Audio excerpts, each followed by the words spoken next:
If you are looking for a co-founder for your business but don't know who is the right one to choose, or you already have a co-founder for your business, but somehow along the way you start questioning whether he or she is the right choice, you've come to the right place. My name is Tingting. I am a serial entrepreneur. I've started my first business when I was 16. 10 years ago, I started a very successful B2B media business, which is now run by an amazing team of professional managers, so that I only spend 5 to 6 hour working week, and the rest of the time I spend traveling around the world and coach startup founders. I started this channel to share my experiences and hope I can help someone like you. So let's dive right into today's topic: how to choose the right co-founder. To avoid myself being biased and to prepare for this topic, I've actually spoken to more than 30 entrepreneur friend or friend of friends. And the funny thing coming out from the survey is you really can meet your co-founder anywhere through an app, LinkedIn, friends introduction. It could be a significant other, siblings, ex-colleagues, and someone you just meet in a bar, in the gym. But the common thing that comes from that survey I did is there are 6 things they really value in their co-founder that they think is extremely important to make the partnership work. Number 1, common passion. If you really love the idea and the product and the problem you are about to solve with your business, but your co-founder seems to be still lukewarm about it, you'll have a problem. It might be good to have a dialogue to really understand what motivates them, why there is a bit of a reservation. Could it be because they don't really understand the idea? Could it be because they don't feel they have enough ownership over the idea? Because sometimes the best co-founding partnership is you both develop the idea together. Not you have an idea and you hope someone is a sidekick to try to keep it going. And number 2, common goals.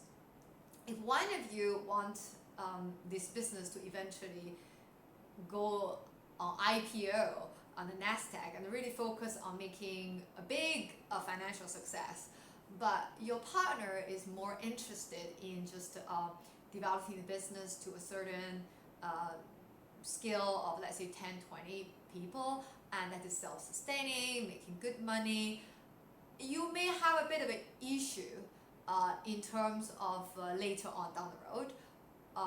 So it's very important to be able to talk to your co-founder and really share what you have in terms of vision for the future.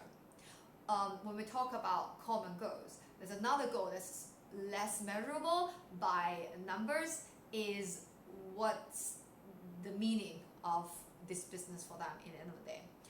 If you are the one who set up this business, want to make a difference in a certain area and really improve certain aspects of life and make the world a better place, per se, but your co-founder is only in it for the money, it's also going to be a little bit difficult because your objectives are not 100% aligned. So it's better to know it now and see whether it's something you're willing to compromise or not. And number 3, actually, number 3 is more of you can say a reflection of the first 2. I would call it the same level of commitment. If your partner is not as passionate as you, and he or she is not really having the same idea in terms of how the future of this partnership or the business will go, it will be reflected yearly directly by the level of commitment. If you have already quit your job and throwing already 50% of your savings into the business and working 14 hours a day on this, but your co-founder hasn't quit a job in a year and still considering whether they should dive 100% in, you know something is not quite right. Obviously, everyone has their own way of life, and some people are less risk-taking, but it is unrealistic for a business to really take off with a half-hearted, committed partner, because it's impossible to be able to commit the amount of time and energy to make a business success if you only work a few hours a day. Face it, business is not easy in itself, and startup takes a lot of energy and heart and sweat and tears. So pay attention to the commitment level. Number 4, complementary skill sets. If you're really good at financial planning, business development and marketing, and your co-founder is pretty good at the technical aspects of the job or product development, most likely you will be able to make a good team. Because the good thing about that is you know exactly what is your role and responsibility and accountability is. So which makes day-to-day decision making in terms of operational issues very easy. Because only one of you needs to say yes or no to that particular decision on particular areas, because you know you are the person to go to. However, if you two have competing skill sets, that typically will slow down day-to-day decision making. Also, that could create a lot of unnecessary conflicts and competition. So find a partner that has a complementary skill sets from you. Number 5, growth mindset. I can't emphasize enough about having a growth mindset. What I mean by that is many people are out there looking for this perfect co-founder, and they forgot that nobody is actually perfect. Everyone is flawed or imperfect to a certain degree, and you have to be able to learn how to manage those things. So instead of making sure your co-founder is the absolute perfect and right partner to you, look into yourself and say, am I able to develop areas I could improve on and become a better partner each day for my co-founder? And maybe along the way I can inspire them to also do the same. Face it, partnership is going to be always having conflicts. So the last thing you want is your partner is set in their ways, you're set in your ways. When you guys have a conflict, you just throw the hats and say, this doesn't work, and we are just two different people.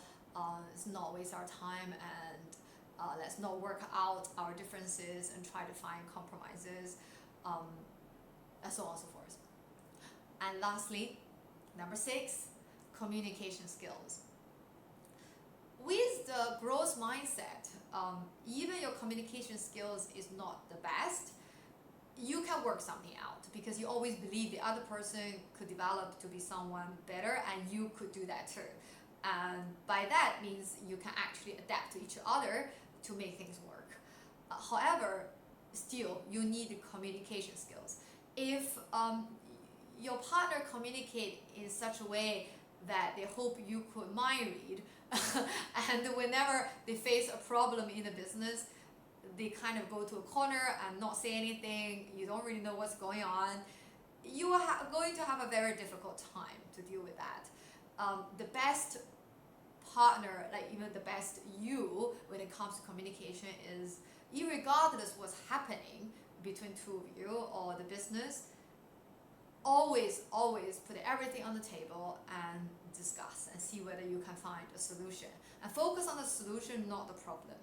If you are able to develop that communication skills together, over time things will get better, and eventually you will be the perfect team at problem solving and reaching a common and mutually agreeable and beneficial decision all the time.